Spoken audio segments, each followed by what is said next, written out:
बुद्ध से धर्म की दीक्षा लेने के बाद स्त्री माँ, जो कि उस समय के मगध साम्राज्य की राजधानी राजगिरी की नगर वधू थी, उसने अपना गणिका का काम छोड़कर बुद्ध की उपासिका बनने का निश्चय किया। स्त्री माँ राजगिरी की सबसे सुंदर और अमीर स्त्री थी, लेकिन अब उसने अपना सारा समय बौद्ध संघ की देखरेख, भिक्षुओं की आज्ञा पालन और दूसरे अच्छे कामों में लगाना शुरू कर दिया। उसने संघ से हर दिन 8 नए भिक्षुकों को अपने घर बुलाकर भोजन कराने का नियम बना रखा था। उसने 8 निमंत्रण पत्र बनवा रखे थे, जिन्हें भोजन करने के बाद पुराने भिक्षु संघ पहुंचते ही नए भिक्षुओं को दे दिया करते थे। इस तरीके से हर दिन 8 नए भिक्षु उसके यहाँ भोजन करने आते थे। श्री माँ भोजन करने के लिए भिक्षुओं को अपने हाथों से भोजन परोसती और उन्हें उचित आदर सम्मान देती थी। भोजन सबके लिए पर्याप्त और बहुत ही स्वादिष्ट होता था। एक दिन की बात है, 8 में से एक भिक्षु, जो कि उस दिन श्री माँ के घर से भोजन ग्रहण करके लौटे थे, आश्रम में आने के बाद बड़े ही उतावला और प्रसन्न प्रतीत हो रहे थे। तो आश्रम के कुछ अन्य भिक्षुओं ने उस भिक्षु से श्री माँ के घर के भोजन के बारे में पूछा। भिक्षु ने कहा, भोजन सबके लिए पर्याप्त मात्रा में था और भोजन का स्वाद ऐसा था जिसकी तुलना ही ना की जा सके। इससे स्वादिष्ट भोजन मैंने आज से पहले कभी नहीं खाया था। लेकिन वहाँ की सबसे महत्वपूर्ण और ना भूलने वाली चीज थी उस घर के मालकिन की सुंदरता। श्री माँ एक अद्वितीय सुंदरी है, उसकी सुंदरता का कोई तुलना नहीं है। वह एक बहुत ही आकर्षक और सौम्य स्त्री है जो किसी का भी मन मोह ले।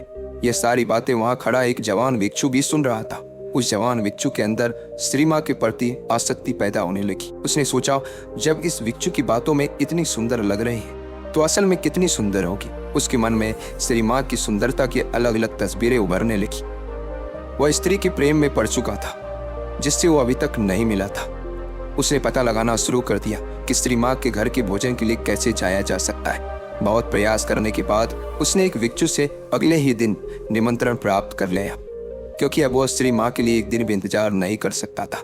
वह उस रात ठीक से सो भी नहीं सका, क्योंकि पूरी रात श्री माँ के बारे में सोचता रहा। लेकिन उसी दिन श्री माँ अचानक बहुत ही बीमार पड़ गई।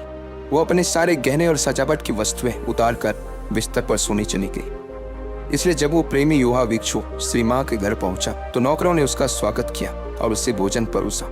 यह देखकर उस भिक्षु को बहुत क्रोध आया और अंदर ही अंदर बहुत दुखी हुआ। जब श्री माँ को पता चला कि भिक्षु भोजन के लिए बैठ गए हैं तो उसने उनके प्रति अपना सम्मान जताना चाहा। उसने अपने नौकरों से कहा, भोजन कक्ष तक पहुंचने में मेरी मदद करो।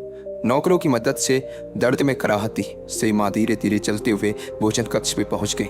वह पसीने से लथपथ थी और उसका पूरा शरीर बुखार से कांप रहा था। वह हाथ जोड़कर घुटनों के बल भिक्षुओं के सामने जाकर बैठ गई। उसे देखकर उस युवा भिक्षु ने मन ही मन कहा, इतनी बीमार होने के बाद ये कितनी सुंदर और आकर्षक है। सोचो, अगर ये बीमार ना होती और सारा श्रृंगार करके आती तो कितनी सुंदर लगती।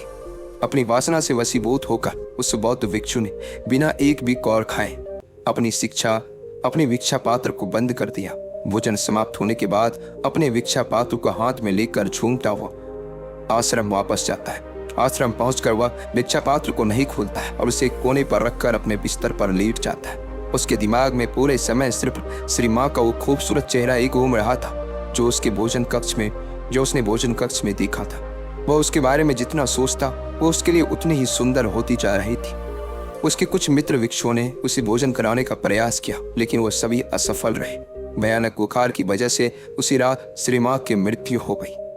जब मगध सम्राट बिंबिसार को श्री माँ की मौत की खबर मिली तो उन्होंने बुद्ध को संदेश भेजा, ये तथागत आपके व्यक्तिगत चिकित्सा जीविका की बहन श्री माँ अब इस दुनिया में नहीं रही। बुद्ध सम्राट बिंबिसार को वापस संदेश भेजा, मृत शरीर को जलाया ना जाए बल्कि उसे एक बड़े से मैदान में संभाल कर रखा जाए। चील, कौवे और दूसरे जानवर शरीर को नुकसान ना पहुंचाए। इसके लिए कुछ पहरेदार मृत शरीर के आसपास तैनात कर दी जाए। 3 दिनों में मृत शरीर सड़ चुका था। शरीर के फूलने की वजह से चमड़ी फट गई थी, उसमें से कीड़े निकलने लगे थे। आसपास का सारा वातावरण दुर्गंधमय हो गया था। बुद्ध के कहे अनुसार सम्राट बिंबिसार ने पूरे नगर में यह घोषणा करवा दी कि कल सुबह राजगृह के सभी युवाओं को श्री माँ के शरीर का अंतिम दर्शन करने राज मैदान पर पहुंचना है और जो भी व्यक्ति इस आदेश का पालन नहीं करेगा उस पर 8 सोने के सिक्के का जुर्माना लगाया जाएगा। दूसरी तरफ उस युवा प्रेमी भिक्षु ने पिछले 4 दिनों से कुछ भी नहीं खाया था। उसके भिक्षा पात्र में रखा भोजन पूरी तरह से सड़ चुका था, उसमें से कीड़े निकल रहे थे। उस भिक्षु का एक मित्र उसके पास आया और बोला, मित्र, बुद्ध श्री माँ को देखने जा रहे हैं। श्री माँ शब्द की आवाज कान में पड़ते ही उस भिक्षु के अंदर अचानक से ऊर्जा लौट आई और वह तुरंत उठ खड़ा हो गया। उसने अपने भिक्षा पात्र में से उस सड़ रहे भोजन को बाहर फेंका और उसे अच्छी तरह से साफ किया। जब वो भिक्षा पात्र से भोजन को फेंक रहा था तब उस भोजन से निकल रहे कीड़ों की तस्वीर उसके मन की गहराइयों में बैठ गई। भिक्षा पात्र साफ करने के बाद वह भी आश्रम के बाकी भिक्षुओं के साथ राज मैदान की तरफ चल पड़ा। राज मैदान पर युवाओं का एक बड़ा भीड़ लगा हुआ था। बुद्ध अपने भिक्षुओं के साथ एक और बैठ गए और दूसरी ओर सारे भिक्षुनी बैठ गए। एक और सम्राट बिंबिसार अपने मंत्री और सैनिकों के साथ बैठ गए और उनके ठीक सामने राजवीरी के सारे युवा और उनके पीछे नगर की बाकी सारी जनता बैठी हुई थी जो बुद्ध में आस्था रखती थी। राज मैदान पूरी तरह से शांत और गंभीरता से भरा हुआ था। तभी वहां की शांति को भंग करते हुए बुद्ध ने प्रश्न किया, सम्राट, इस सामने पड़ी मृत स्त्री कौन है? सम्राट ने उत्तर दिया, श्री माँ जीवाका की बहन और राजगृह की नगर वधु।